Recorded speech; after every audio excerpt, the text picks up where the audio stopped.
रंगा और बिल्ला।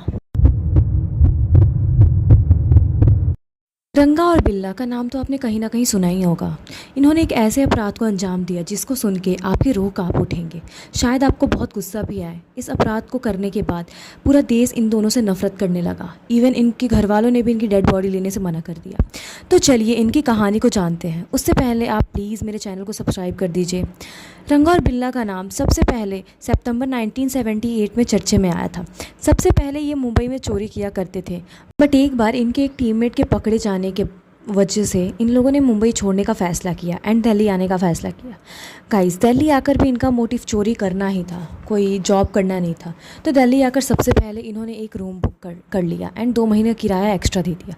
दिल्ली आकर इन्होंने अशोका होटल में से 26 अगस्त 1978 को एक न्यू कार चोरी की। कार चोरी करते ही सबसे पहले इन्होंने उस कार का नंबर प्लेट चेंज कराया एंड निकल गए ये अपने शिकार ढूंढने के लिए। और दूसरी तरफ उसी टाइम एक इंडियन नेवी के कैप्टन मदन मोहन चोपड़ा के घर में बहुत खुशी का माहौल था, क्योंकि आज उनके बच्चे Geeta and Sanjay Chopra Akashvani radio channel पर आने वाले थे। गीता की एज 16 साल की थी एंड वो सेंट मैरी दिल्ली कॉलेज में पढ़ाई करती थी एंड वहीं संजय क्लास 10th में पढ़ता था एंड उसकी उम्र सिर्फ 14 साल की थी। मदन मोहन चोपड़ा को उस दिन कोई ज़रूरी काम पड़ गया था, तो उन्होंने अपने बच्चों को बोला कि तुम ऑटो या किसी से लिफ्ट लेके चले जाओ स्टेशन। जब बच्चे भी उनकी बात मना नहीं कर पाए एंड शाम को आकाशवाणी स्टूडियो के लिए निकल गए। उस दिन शाम को थोड़ी बारिश हो रही थी।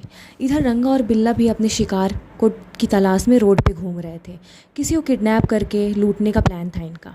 और ये बच्चे रोड पे खड़े होकर किसी कार की इंतज़ार कर रहे थे लिफ्ट के लिए। तभी उन लोगों को एक कार आती हुई दिखी जो कि रंगा और बिल्ला की थी। कार देखते ही बच्चों ने लिफ्ट के लिए रोका और कार रुक गई।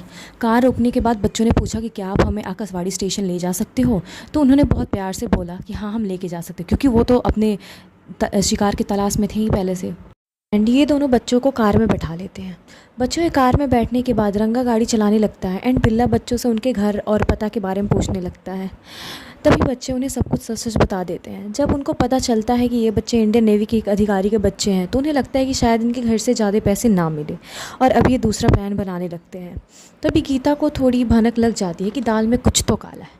तभी गीता उन लोगों से बोलती है कि गाड़ी रोक दो, हम यहीं उतर जाएंगे।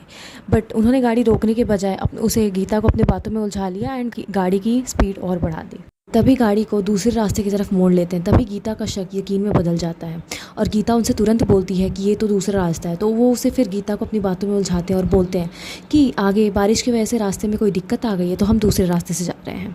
अब जब बच्चों को सच्चाई का पता चल ही गया था, तो बच्चे इनसे ज़िद करने लगते हैं कि हमें गाड़ी से उतार दो, हम यहीं उतर जाएंगे। एंड बच्चे इनसे फिर लड़ाई करने लगते हैं, हाथापाई हो जाती है।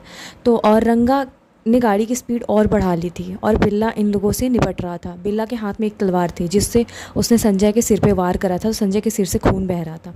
तो ये बच्चों ने बहुत बहादुरी से इनसे लड़ाई करी। तभी ये गाड़ी पहुंचती है गोल डाक खाने पे, जहां भगवान दास नाम का एक व्यक्ति इस गाड़ी में देखता है कि आगे 2 व्यक्ति बैठे हुए और पीछे बच्चे चिल्ला रहे हैं, मदद की गुहार लगा रहे हैं।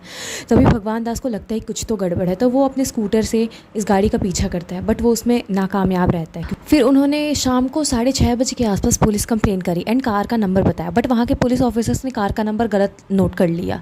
कार का नंबर था HRK 8930 और पुलिस वालों ने MRK 8930 नोट किया। इसके वजह से पुलिस वालों को कोई इन्फॉर्मेशन नहीं मिला।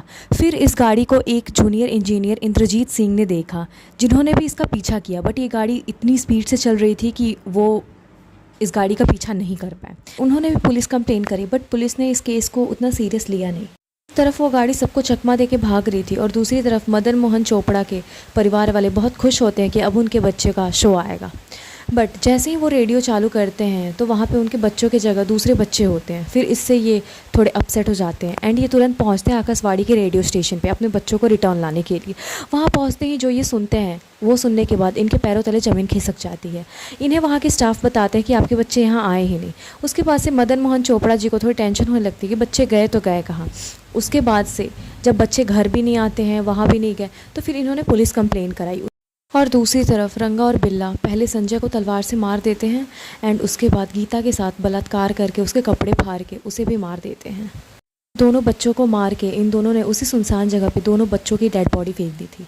फिर वहाँ पे 2 दिन बाद एक गाय चराने वाला वहाँ अपनी गायों को चराने के लिए लेके जाता है। उसे थोड़ी स्मेल आती है, फिर वो थोड़े जंगल के अंदर जाता है उस जगह पे, तो उसे 2 डेड बॉडी मिलती है। उसके बाद से उन डेड बॉडी की छानबीन करने के बाद फिर पुलिस इधर छानबीन करती है, तो पता चलता है बहुत सारी चीज़ों को टेस्ट करने के बाद, प्रूफ्स बहुत सारे इकट्ठे होते हैं, उसके बाद से ये दोनों कल्प्रिट्स पकड़े जाते हैं एंड देन इन्हें फांसी की सज़ा होती है। फांसी की सज़ा होने के बाद भी इनमें से एक मरा नहीं था, आप अगले वीडियो में देख सकते हो। बिल्ला था वो थोड़ा भारी था, जो रंगा था वो लीन सा था, लंबा, he was a sick fellow.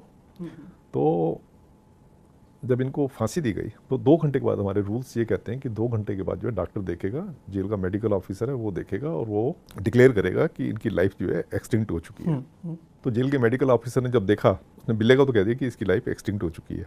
रंगा का उसने कहा कि इसकी लाइफ अभी एक्सटिंक्ट नहीं है, लाइफ है इसमें भी। तो क्योंकि जो पतला आदमी होता है, मतलब पल्स चल रहे थे? पल्स चल रही थी, क्योंकि काफ़ी पतला था, लीन था ये। तो पतले आदमी का क्या होता है कि अगर सांस रोक ले या मतलब गर्दन पे इतना प्रेशर नहीं पड़ता जिससे कि लाइफ एकदम चली जाए। तो इसने सांस इसकी रुकी हुई थी, मतलब इसने रोक ली होगी, क्योंकि डरा होता है आदमी, बहुत घबराया होता है। तो इसने वो सांस वगैरह रोक ली थी। उससे क्या हुआ कि डॉक्टर ने कहा कि इसमें तो अभी लाइफ एक्सटिंक्ट नहीं हुई, फिर क्या करें। तो फिर हमारे जो स्टाफ के थे, जो ट्रेंड थे फांसी वगैरह के, वो उनकी टांग से पकड़ के उसको नीचे खींचा। टांग से खींचा नीचे, तो उसके बाद थोड़ी देर